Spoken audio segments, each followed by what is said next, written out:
Di dalam hidup keseharian kita menyadari bahwa pertolongan kita adalah di dalam nama Tuhan yang menjadikan langit dan bumi.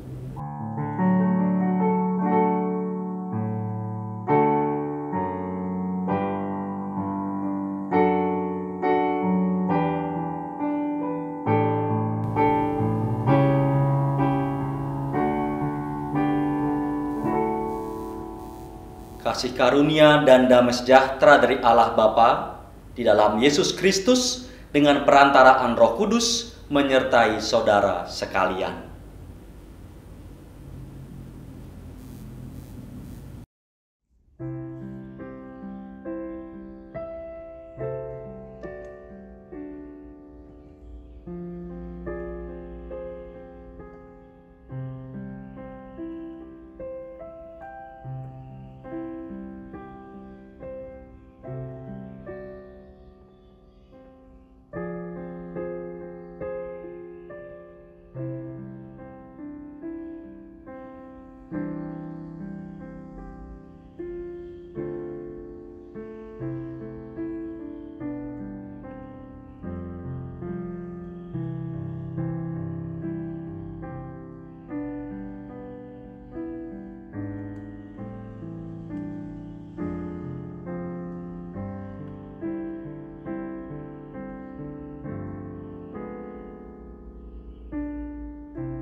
salib, ikutlah aku.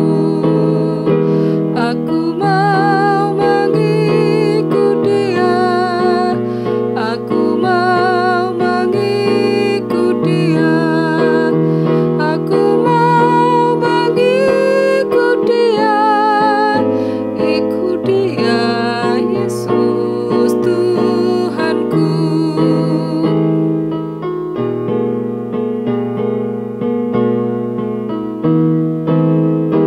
Meski jalanku mendaki, meski jalanku mendaki, meski jalanku mendaki, kan ku ikut Dia selamanya.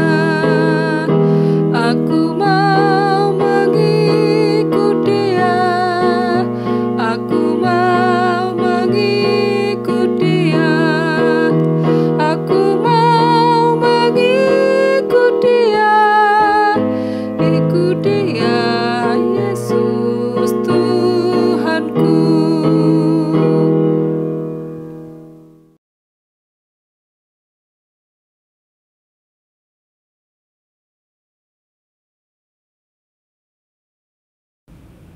Bapak, Ibu, saudara-saudari yang terkasih, kita akan bersama-sama merenungkan firman Tuhan. Mari kita bersatu dalam doa.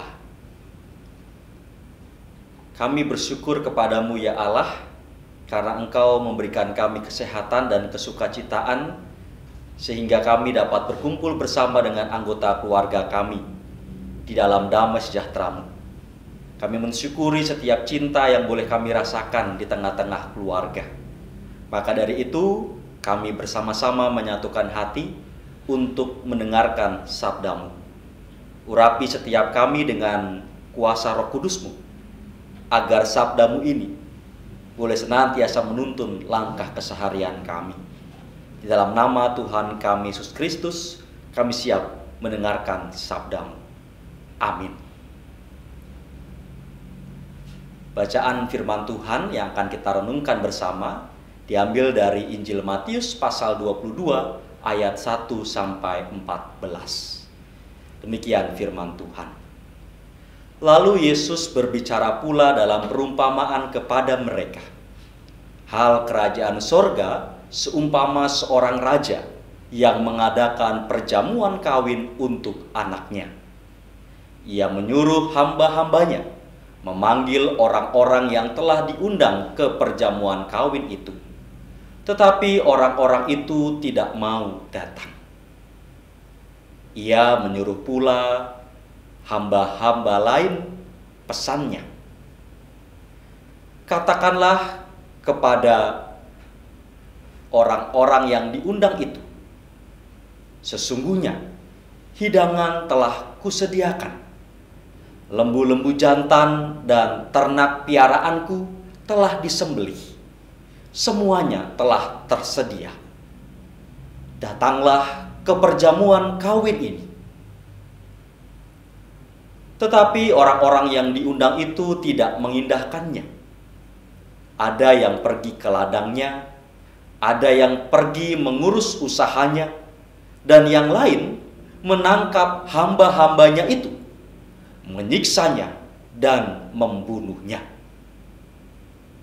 Maka murkalah raja itu, lalu menyuruh pasukannya ke sana untuk membinasakan pembunuh-pembunuh itu dan membakar kota mereka.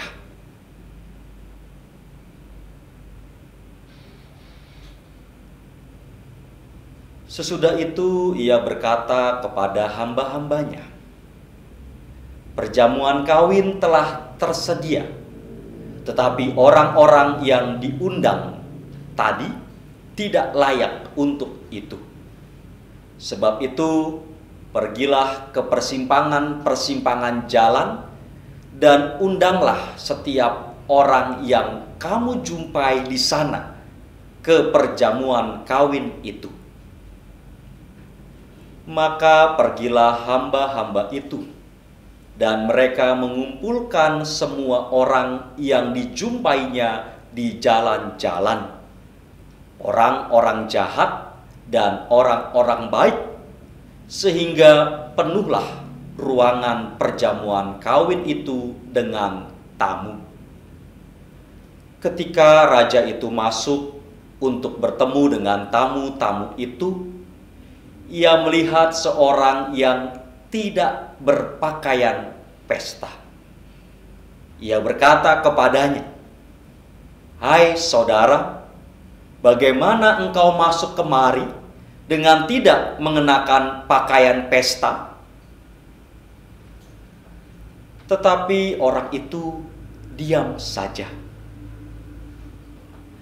Lalu kata raja itu kepada hamba-hambanya, "Ikatlah kaki dan tangannya, dan campakkanlah orang itu ke dalam kegelapan yang paling gelap.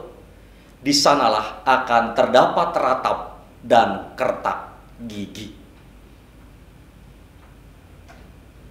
Sebab banyak yang dipanggil, tetapi sedikit yang dipilih." Demikianlah firman Tuhan. Berbahagialah setiap kita yang mendengarkan dan memeliharanya. Haleluya.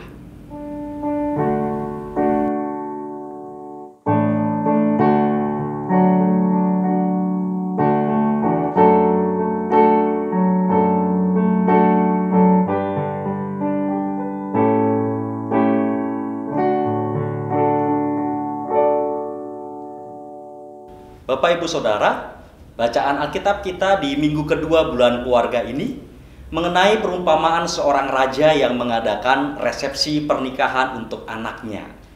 Kita bisa melihat ada dua bagian dalam perumpamaan ini.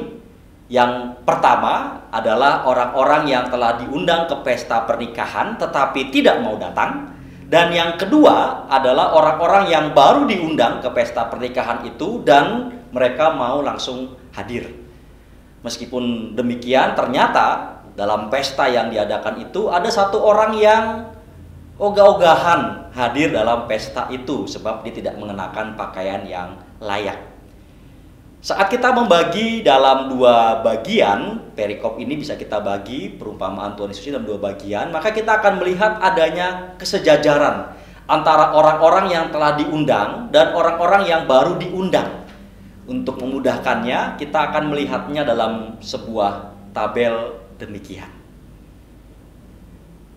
Nah, kita bisa melihat tabelnya. Di sana kita bisa melihatnya secara langsung, di mana Tuhan Yesus mengumpamakan kerajaan sorga seperti seorang raja yang mengadakan perjamuan nikah untuk anaknya. Dan lazimnya suatu pesta nikah tentu ada tamu-tamu yang akan diundang.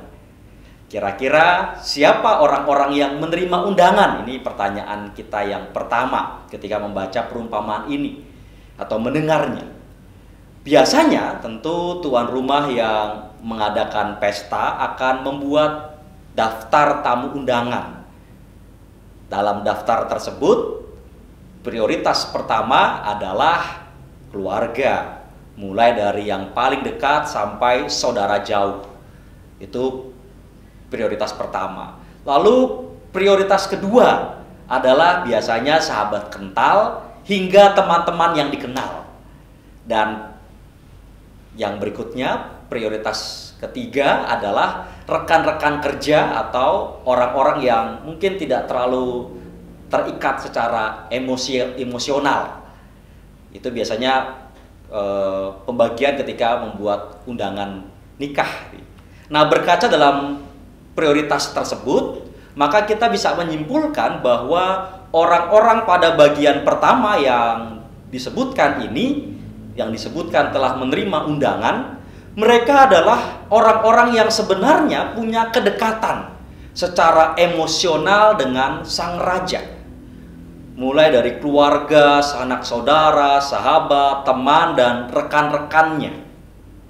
Nah, ironisnya, pesta nikah yang dalam masyarakat saat itu dianggap sebagai puncak perjalanan hidup seseorang yang telah dewasa, justru tidak diindahkan oleh orang-orang terdekat ini, yang punya kedekatan emosional ini. Mereka yang selama ini bergaul karib rupanya malah yang paling tidak peduli sehingga tidak mau datang. Kalau kita memperhatikan pada perumpamaan Tuhan Yesus sebelumnya, Matius 21 ayat 33 sampai 46, maka kita akan dengan mudah mengerti bahwa orang-orang yang bergaul karib, namun rupanya yang paling tidak peduli ini adalah para pemuka agama Yahudi, baik ahli-ahli Taurat maupun kaum Farisi. Mereka merasa dekat dengan Allah, tetapi menolak kehadiran Sang Mesias, yaitu Yesus Kristus. Orang-orang ini yang telah diundang tetapi tidak mengindahkannya, dalam tabel kita lihat rupanya sejajar dengan seorang tamu dalam ruangan pesta yang tidak mengenakan pakaian pesta. Apa maksudnya? Atau siapa yang dimaksud ini? Bapak Ibu Saudara, sebagaimana kita ketahui bahwa Injil Matius dituliskan bagi orang-orang Yahudi Kristen, maka kita bisa mengarahkan pandangan kita pada beberapa orang dalam komunitas gereja pada waktu itu yang kurang sungguh-sungguh dalam mengimani Yesus Kristus Sang Mesias. Mereka berada di dalam komunitas gereja tetapi belum mengalami pembaharuan hati dan pikiran. Mereka punya agenda tersembunyi demi memenuhi kepentingannya sendiri. Atau pada dasarnya mereka sama saja dengan orang-orang yang terdekat yang tidak mengindahkan undangan dari sang raja. Mereka ini adalah orang-orang yang egois, dan orang-orang macam begini juga akan berujung pada kebinasaan dan kehancuran. Selanjutnya pada bagian yang pertama, ruangan pesta hanya dipenuhi dengan makanan yang berlimpah ruah sebab para tamu menolak untuk hadir.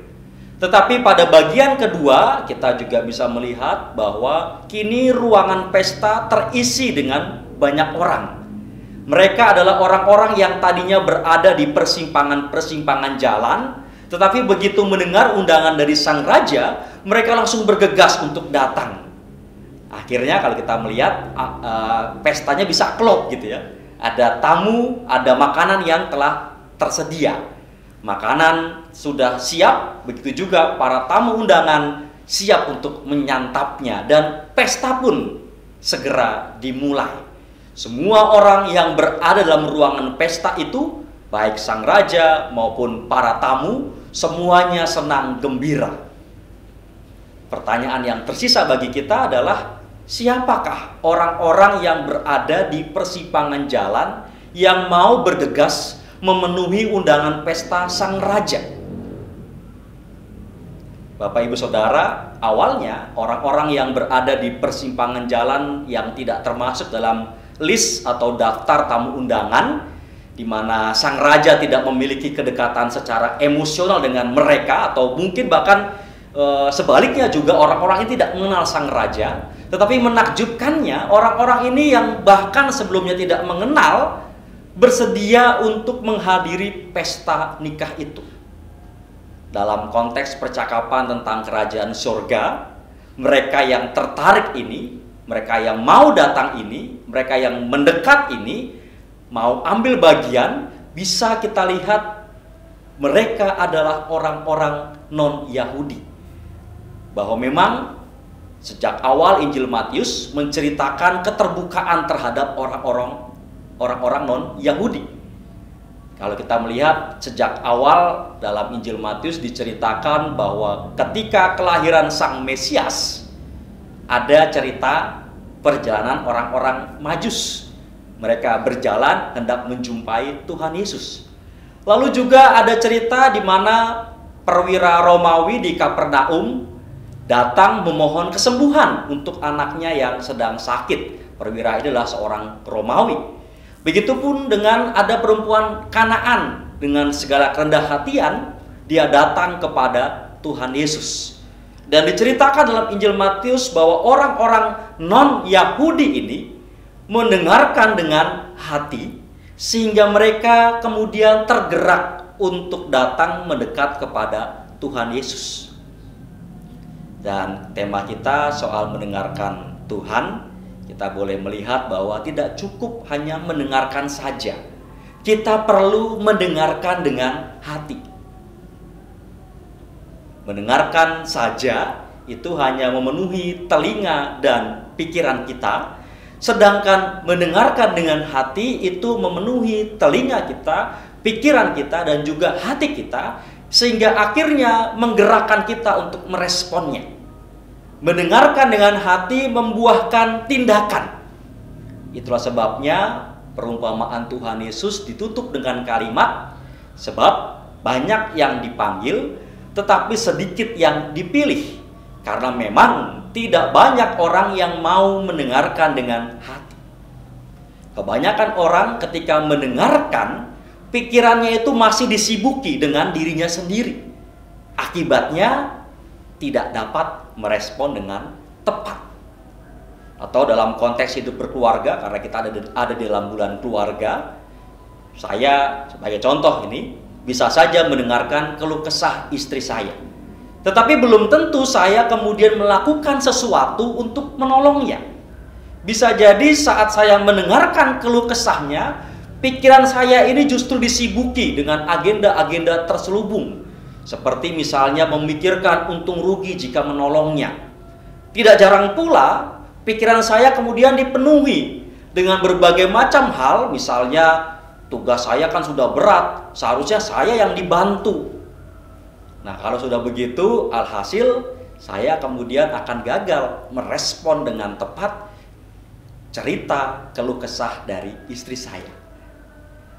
Ada kisah lain yang dituturkan oleh Anthony de Mello tentang sebuah keluarga yang hendak makan di rumah makan atau di restoran. Keluarga ini duduk, lalu pelayan datang membawa catatan dan bertanya mereka mau pesan apa. Ditanya mulai dari bapak, ibu, kemudian anak-anak sampai anak yang paling kecil. Si pelayan ini dengan sopan bertanya, "Tuhan kecil, Anda mau pesan apa?" Nah, anak yang paling kecil ini dengan cepat menjawab, "Saya mau roti sosis." Tapi tiba-tiba sang ibu langsung menyambar, "Jangan, kasih saja nasi goreng enggak pedes." Mendengar itu, sang pelayan seolah-olah tidak menggubris apa yang dikatakan oleh sang ibu. Ia terus melanjutkan bertanya kepada anak kecil ini, "Maaf, Tuan kecil, roti sosisnya mau pakai saus tomat atau pakai saus sambal?" "Oh, saya mau saus tomat," kata anak kecil ini. Dan ketika pelayan itu pergi, suasana menjadi hening. Sang ibu merasa apa yang dikatakannya tadi tidak digubris sehingga ada perasaan jengkel. Tetapi anak kecil ini kemudian berkata, "Baru kali ini orang menganggap diriku ada, karena ada orang yang mau mendengarkan aku." Cerita ini sangat tepat menjadi ilustrasi bagi kita soal mendengarkan dengan hati. Mendengarkan dengan hati adalah soal kesediaan kita untuk tidak disibuki dengan berbagai keinginan dan pikiran kita sendiri, sehingga akhirnya kita bisa merespon dengan tepat. Di bulan keluarga ini, mari kita mendengarkan dengan hati. Mendengarkan dengan hati suara Tuhan, mendengarkan dengan hati suara anggota keluarga kita, sehingga kita semua dapat merespon dengan tepat. Dan kalau responnya tepat, maka tindakan kita juga pasti akan membuat damai sejahtera di rumah. Amin.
nyata melalui aku. Ku hanya kepanjangan tangan-Mu Tuhan. Ku hanya kepanjangan tangan-Mu Tuhan. Pakailah aku seturut rencana-Mu, biarlah nama-Mu Tuhan ditinggikan. Campur tangan-Mu, itu yang ku perlu. Dalam tiap langkahku, ku selalu memerlukan-Mu. Campur tangan-Mu, itu yang ku perlu. Biarlah mujizat-Mu dinyatakan melaluiku.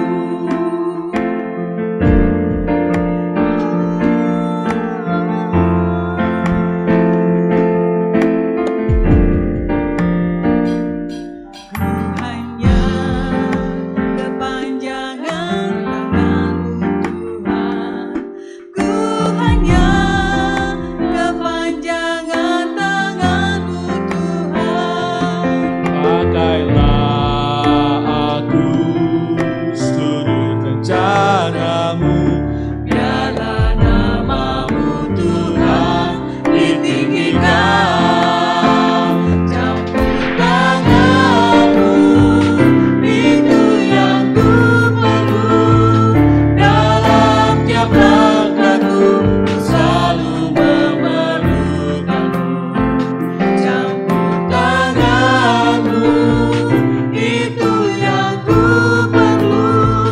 Biarlah mujizat-Mu dinyatakan melaluiku. campur tangan-Mu, Campur tangan-Mu, campur tangan-Mu, itu yang ku perlu. campur tangan-Mu, Campur tangan-Mu, campur tangan-Mu, itu yang ku perlu. Campur tangan-Mu, itu yang ku perlu. Dalam tiap langkahku, ku selalu memerlukan-Mu.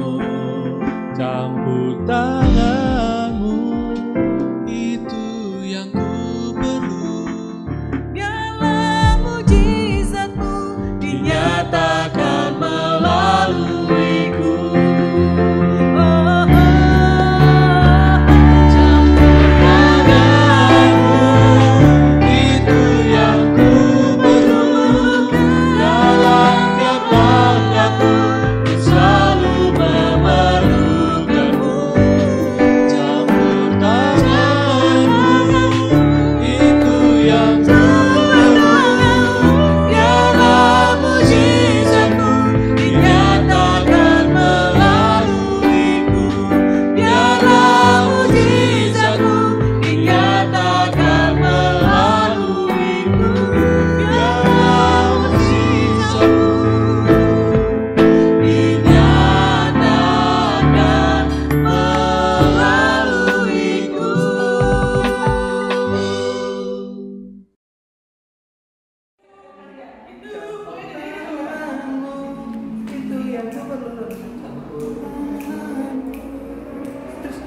Campur tangan-Mu, itu yang ku perlu. Biarlah mujizat-Mu dinyatakan melaluiku. Terima kasih atas persembahan pujiannya. Mari Bapak Ibu Saudara dengan berdiri bersama-sama dengan seluruh umat Allah di sepanjang sejarah penyelamatan Allah, kita mengucapkan pengakuan iman rasuli yang demikian. Aku percaya kepada Allah, Bapa yang Maha Kuasa, Khalik langit dan bumi, dan kepada Yesus Kristus, anak yang tunggal Tuhan kita, yang dikandung daripada Roh Kudus, lahir dari anak darah Maria, yang menderita di bawah pemerintahan Pontius Pilatus, disalibkan, mati dan dikuburkan, turun ke dalam kerajaan maut.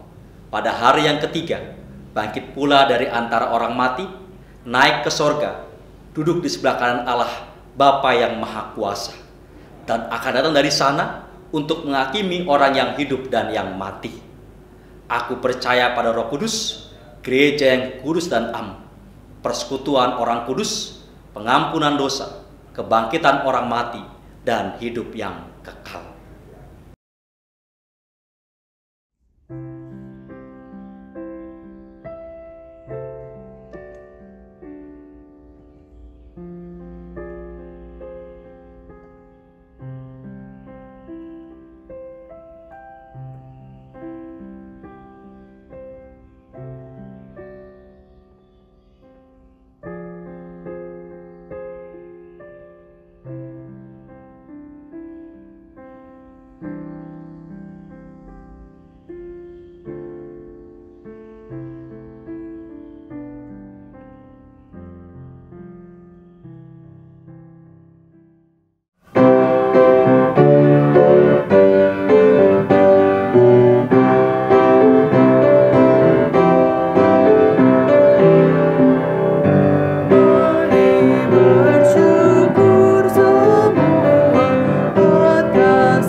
Sekarang, arahkanlah hati saudara kepada Tuhan. Dengarkanlah suara Tuhan melalui firman-Nya.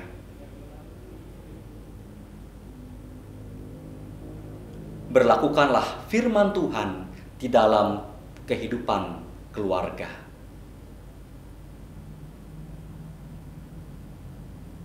Terpujilah Tuhan. Berbahagia tiap rumah tangga.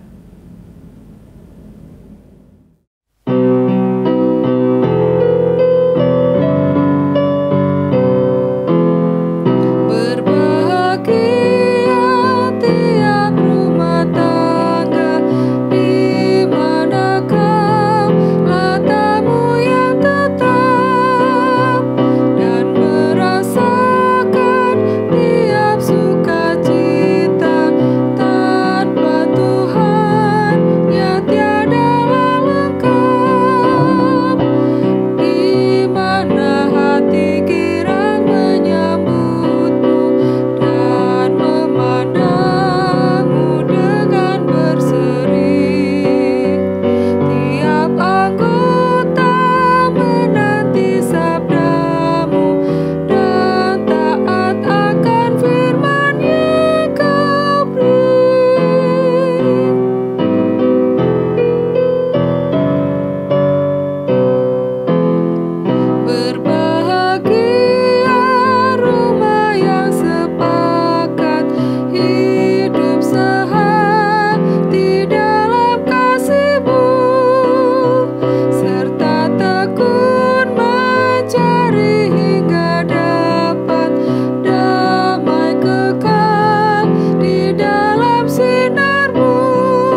terimalah berkat dari Tuhan.